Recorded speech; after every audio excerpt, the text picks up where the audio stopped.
Przygotuj pół paczki makaronu typu świderki w osolonej wodzie. 250 g plastrów szynki pokrój w kostkę.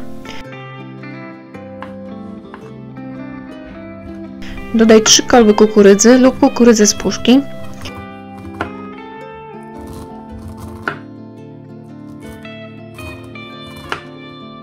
Trzy ogórki gruntowe zetrzyj razem ze skórką na grubym oczku.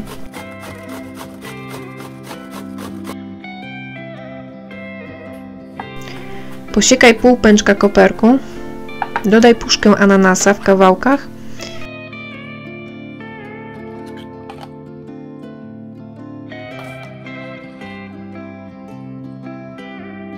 Pięć czubatych łyżek majonezu, najlepiej winiary.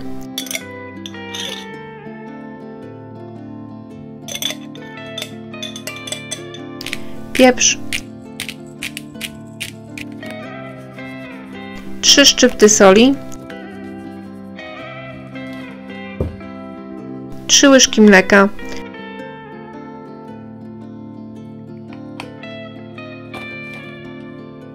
Całość wymieszaj i schłodź w lodówce.